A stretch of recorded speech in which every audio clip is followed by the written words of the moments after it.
అంటే దాదాపు ఎన్ని ఇయర్స్ అవుతుంది మేడం మీరు ఇట్లా ఇండస్ట్రీకి వచ్చి? Almost near to a decade.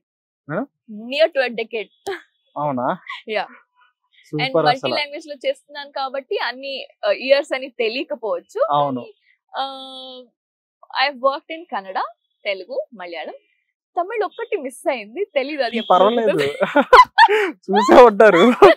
అంటే లేదు అది ఎప్పుడు నేను తెలుగు ఒప్పుకున్నప్పుడు లేదా మలయాళం ఒప్పుకున్నప్పుడు తర్వాత ఆఫర్ డేట్ వస్తుంది. క్లాష్ అయిపోతుంది ఖచ్చితంగా. మేబీ. అండ్ డేట్స్ మళ్ళీ వాళ్ళకి కొంచెం ఇక్కడ వర్కింగ్ ప్యాటర్న్ డేట్స్, అక్కడ ప్యాటర్న్ డేట్స్ కొంచెం డిఫరెంట్ డిఫరెంట్. ఉండవు. సో అది సింక్ అవ్వదు. అవును సింక్ కాదు. దాని వల్ల అది ఇంకా పోస్ట్పోన్ అవుతూ ఉంది. పర్లేదు మేడం, ఈ లోపు గ్యాప్ వస్తుంది. అది కూడా ఫుల్ఫిల్ చేసేస్తారు. Yeah yeah. సౌత్ ఇండియా మొత్తం కూడా కవర్ చేసేది మీరు. మేబీ అనుకుంటే అదొక్కటి బ్యాలెన్స్ ఉంది. అవును. సౌత్ ఇండియాలో తమిళ ఒకటి బ్యాలెన్స్ ఉంది. రైట్. హిందీలో చేస్తారా? హిందీలో ఆఫర్ వచ్చింది స్టార్ ప్లస్ కి, బట్ అక్కడే మీరు 4-5 మంత్స్ ఉండాలి అని చెప్పారు. మా నాన్న ఒప్పుకోలేదు. ఈ సైడ్ లేదు, ఏం అవసరం లేదు, నువ్వు ఇక్కడే ఉండవు అన్నారు. సో ఇది ఒప్పుకున్న తర్వాత మా నాన్న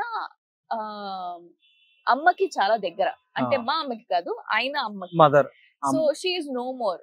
ఇప్పుడు కూడా ఏదైనా నేను ఎమోషనల్ సీన్స్ చేస్తున్నాను అంటే ఆయన ఎమోషనల్ అయిపోతారు అనమాట. సో హీఈస్ వెరీ సాఫ్ట్ అనొచ్చు. అండ్ ఇప్పుడు he behaves like a kid.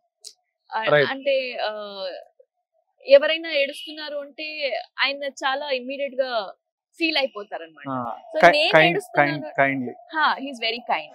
So నేను ఏడుస్తున్నాను ఎపిసోడ్ లో ఉంటే కొన్నిసార్లు అవాయిడ్ చేస్తారు, కావాలని ఫోన్ లో చూసుకుంటూ కూర్చోవడము, ఇలా చూస్తారు మళ్ళీ ఇలా, లేదంటే ఏదో ఒక కాల్ వచ్చింది వెళ్ళిపోతారు. బికాజ్ ఆయనకి ఏడవడం ఇష్టం లేదు, నా ముందు ఏడవడం ఇష్టం లేదు. సో యూజువలీ నేను ఇక్కడికి వచ్చి ఒక 10 days పైన అయింది ఈసారి. మొన్న ఏదో తలుచుకొని ఏడుస్తున్నారంట, చూడు అమ్ము లేదు కదా, నన్ను అమ్ము అని పిలుస్తారు ఇంట్లో. అమ్ము లేదు కదా ఇంట్లో, చాలా వెల్త్ గా ఉంది, తను ఎప్పుడు వస్తుంది కనుక్కో అని బాధపడ్డారంట. నెక్స్ట్ డే మా మమ్మీ వీడియో కాల్ చేసినప్పుడు మీ నాన్న ఎక్కువ మాట్లాడు, ఏడుస్తున్నారు నేను తెలుసా అని అడిగారు, చెప్పారు. మీరు ఇక్కడ క్యారెక్టర్ లో ఫీల్ అయ్యి ఏడుస్తున్నారు, ఆయన రియల్ లైఫ్ లో ఆయన ఫీల్ అయిపోతున్నారు. అయ్యో ఎంత కష్టం కలిగిస్తున్నారు మేడం మీరు. అంటే మా ఫ్యాన్స్ కి అంత ఎంటర్టైన్మెంట్ ఇవ్వాలి అనే రీజన్ తో నేను నా ఫ్యామిలీ నుంచి కొంచెం దూరం ఉన్నా. మీ ఫాదర్లు కూడా ఏడిపించేస్తున్నారు మీరు. సో మేబీ ఆ క్యారెక్టర్ అంత స్ట్రాంగ్ గా ఉండడం వల్ల ఇట్స్ రీచింగ్ మోర్ పీపుల్. అయితే ఇప్పుడు వచ్చేటప్పటికి మీరు మీ జర్నీలో ఎప్పుడైనా డ్రాప్ అవుదాం అంటే ఇక్కడతో ఎందుకులే అని చెప్పన్నట్టుగా ఏమైనా? ఫస్ట్ సీరియల్ చేసేటప్పుడు ఖచ్చితంగా అనిపించింది, ఎందుకంటే నేను ఎప్పుడు ఏ ఒక యాక్టింగ్ అకాడమీకి వెళ్ళలేదు, లేదా చిన్న చిన్న షార్ట్ టైం కోర్సెస్ ఉంటాయి కదా దానికి కూడా వెళ్ళలేదు. ఏకంగా నాకు ఎప్పుడైతే ఆఫర్ వచ్చిందో సుందర్శ్రీ అమ్మ అని ఒక సీనియర్ ఆర్టిస్ట్ ఉన్నారు కన్నడ, ఆవిడ నన్ను రెఫర్ చేశారనమాట. రెఫర్ చేస్తే నాకు ఫస్ట్ శ్రీనివాస్ సార్ ఛాన్స్ ఇప్పించారు తెలుగులో. సక్రిబాయి శ్రీనివాస్ సార్ అని ఒకరు ఉన్నారు కన్నడలో, ఆయన నాకు ఫస్ట్ యాక్షన్ కట్ చెప్పారు. సో ఆయనని నేను ఎప్పుడు గుర్తు పెట్టుకుంటాను. అండ్ ఇంకా బాగా నాకు యాక్టింగ్ నేర్పించింది అంటే Renuka Prasad sir. So I have so many gurus in my life. So అక్కడి నుంచి నేను ఇక్కడికి వచ్చాక విజయ్ భాస్కర్ సార్ పసుపు కుంకుమ డైరెక్ట్ చేశారు. He's from Chennai. సో ఆయనకి కొంచెం కన్నడ తెలుసు. నేను నాకు వచ్చిన బట్లర్ తెలుగులో, ఆయనకు వచ్చిన బట్లర్ కన్నడలో మిక్స్ చేసుకొని ఒక కిచడీ లాగా మాట్లాడుకుని పని చేసేవారు. సో ఇక్కడికి వచ్చాక ఎలాగో ఈ లాంగ్వేజ్ నేర్చుకున్నాను కాబట్టి ఫస్ట్ టైం షార్ట్ కి వెళ్లే ముందు నాకు ఇలా అనుకుంటే నాకు నిజంగా ఫీవర్ వచ్చిందేమో అనిపించింది. Because I don't know, camera favour తెలీదు. ఇలా నించున్న యూజువలీ ఇలా మాట్లాడతాం, ఇలా నించుని ఇలా మాట్లాడడం కదా, అలా తిరిగి మాట్లాడుంటే ఇలా ఎవరు మాట్లాడతారు, నేను మాట్లాడను అని నేను ఆర్గ్యూ చేసేదాన్ని అనమాట. బట్ రాను రాను నాకు కొంచెం తెలిసింది.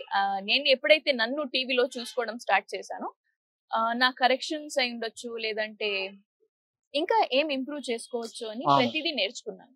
So I should thank all my co stars, technicians and all my gurus, అంటే డైరెక్టర్స్ కి నేను థ్యాంక్స్ చెప్పాలి.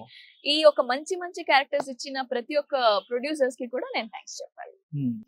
ఓకే మేడం, ఇప్పుడు వచ్చేటప్పటికి మీ పర్సనల్ మీకు ఎవరైనా క్రష్ ఉన్నారా? క్రష్ మూవీ స్టార్స్ ఉన్నారు. అలా ఉంది అయితే మీరు మూవీ స్టార్స్ అంటారు అలా ఉంది అయితే నేను కాలేజ్ బ్యాక్ వెళ్ళిపోతాను బ్యాక్ టు కాలేజ్. కాలేజ్ లో స్కూల్లో ఇంకా చెప్తాను. స్కూల్లో వామ్మో సీరియస్లీ నాకు ఫస్ట్ ప్రపోజల్ వచ్చింది 6th స్టాండర్డ్ లో. నేను ఇంకా ప్రపోజల్ అడగలా మీరు అప్పుడు 6th స్టాండర్డ్ లో వచ్చింది.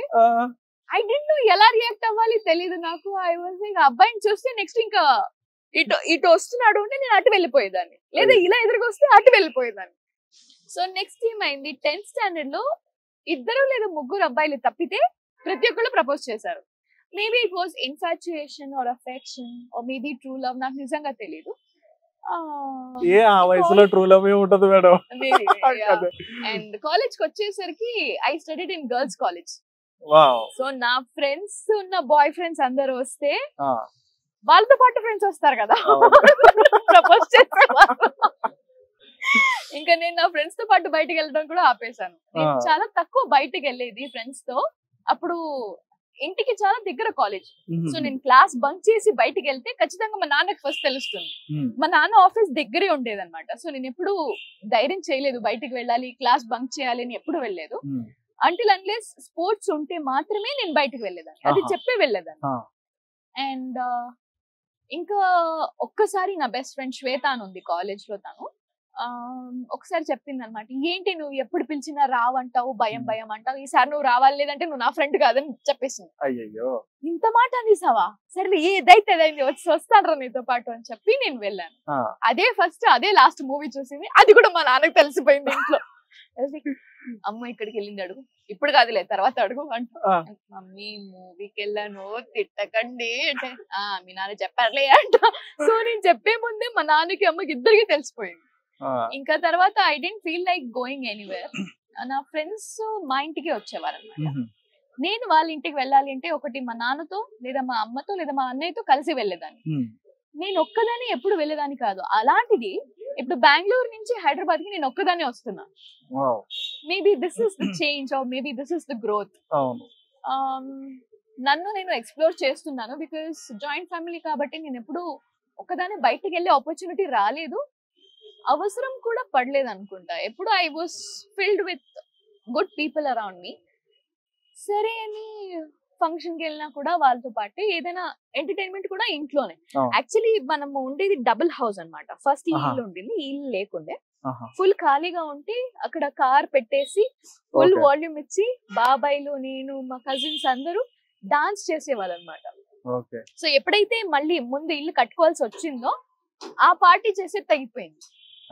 ఆయన సో ప్రతి ఒక్కళ్ళు ఇంకా సార్ కొంచెం వాల్యూమ్ తగ్గించండి, మా బాబాయ్ చేయమండి చేయమోని కావాలని ఇంకా వాల్యూమ్ ఇచ్చేవారు. మేము మా ఎంటర్టైన్మెంట్ ఇంకా ఫుల్ మస్తు డాన్స్ చేయాలి ఎంటర్టైన్ చేయాలి అని చెప్పి మేబీ అక్కడి నుంచి నేను నా 6th స్టాండర్డ్ నుంచి స్పోర్ట్స్, డాన్స్, డ్రామా అందులో ఇన్వాల్వ్ అయ్యాను. But I never ever thought నేను ఒక ఆర్టిస్ట్ అవుతాను, ఇదే నా ప్యాషన్ అవుతుంది, ఇదే నా ప్రొఫెషన్ అవుతుందని నేను ఎప్పుడు కలగలేదు. అవును. అంటే ఇప్పుడు మీరు స్పోర్ట్స్ చెప్పారు, డాన్స్ చెప్పారు, అన్ని చెప్పారు, సింగింగ్ కూడా ఉందా మేడం ఇందులో? No, I'm a very bad singer. అంటే చిన్నప్పుడు నేను వీణ నేర్చుకోవాలని వెళ్ళాను అనమాట. మా నాన్నతో కూతురు ఉన్నారు కదా, she sings really well. So ఆవిడతో పాటు నేను వెళ్తాను అని చెప్పి వెళ్తే ఫస్ట్ సరిగమప నేర్చుకో అంటే లేదు లేదు నాకు ఇది అవసరం లేదు, నేను ఫస్ట్ వీణ నేర్చుకుంటా అంటే లేదమ్మా నువ్వు ఇది నేర్చుకోవాలంటే నువ్వు అది చదవాల్సిందే. అది ఎందుకు చదవాలి? యా. సో చెప్తే ఇంక సరే ఒక 1 వీక్ వెళ్ళాను అనుకుంటా. వెళ్ళి నేర్చుకోవడం, ఇంటికి రావడం, ఓనర్ సారీగా నెక్స్ట్ నోట్ వినిపించేదాకా పాడేదాన్ని. బట్ ఎక్కడ ఏమైందో తెలియదు, టచ్ వెళ్ళిపోయింది. ఇంకా నెక్స్ట్ నేను కూడా కంటిన్యూ చేయలేదు. సో ఇప్పుడు కూడా ఒక కోరిక ఉంది, మేబీ గిటార్ ఆర్ వీణ లేదంటే యుకులేలే లేదా వైలిన్ ఏదో ఒకటి నేర్చుకోవాలని ఉంది నాకు. జరిగిద్దా లేదా తెలియదు, but I try for sure. మీరు సంగీతం ఐ మీన్ సింగింగ్ ఒకటి రాలేదు. ఒకసారి ట్రై చేశారు ఎప్పుడైనా? అదే పాడాలి అనుకున్నాను, ఇంకా ఎందుకులే వద్దులే అని వాళ్ళ ఇంట్లో అందరు దండం పెట్టేసరికి ఇంకా వాళ్ళని టార్చర్ పెట్టదలుచుకోలేదు. అవునా? పక్కింటి వాళ్ళు కూడా చెప్పారా పాడొద్దని? మా అమ్మకి నేను కొన్నిసార్లు పాడడం ఇష్టం, ఎవరికైనా పిల్లలు ఏం చేసినా ఇష్టమే అమ్మకి. సో కొన్నిసార్లు నేను ఎప్పుడైనా చాలా ఫేవరెట్ సాంగ్ వచ్చినప్పుడు పాడుతూ ఉంటాను అనమాట. పాడితే కొన్నిసార్లు ఫ్లోలో బాగా వచ్చేస్తుంది కదా, అప్పుడు ఇంత బాగా పాడుతున్నావా అంటే ఇట్స్ ఓకే మమ్మీ తెలుసు కదా టాలెంటెడ్ అని ఊరికి బిల్డప్ ఇచ్చుకుంటా. వెంటనే సరిగమ పాకి వెళ్ళిపో. రాదు, రాగం తెలీదు, తాళం తెలీదు, ఏమీ తెలీదు. డాన్స్ చేయాలంటే మాత్రం చాలా చాలా ఇష్టం. అయ్యో ఇప్పుడు కుదరదు కదా madam. I know. But dance నా ఇన్స్టాగ్రామ్ లేదంటే సోషల్ మీడియా ఏది చూసినా తెలుసు తెలుసు ఖచ్చితంగా ఉంటది. డాన్స్ ఎగురుతూనే ఉంటాయి ఇంకా. అదైతే ఫిక్స్. ఇంకా ఆడియన్స్ ని కూడా పాపం పాడుతూ టార్చర్ పెట్టాలని అనుకోలేదు, అందుకే నేను పాడను. అంటే అదొకటే తక్కువ అయిపోయింది. Yeah, and I respect singers, ఎందుకంటే that is the only one thing which I couldn't do. So ఎవరైనా మంచిగా పాడుతున్నారు అంటే I have huge respect. Yeah, వాళ్ళు యాక్చువల్లీ యాక్ట్ చేయొచ్చు, but I can't sing. So that is the difference. కాబట్టి I respect.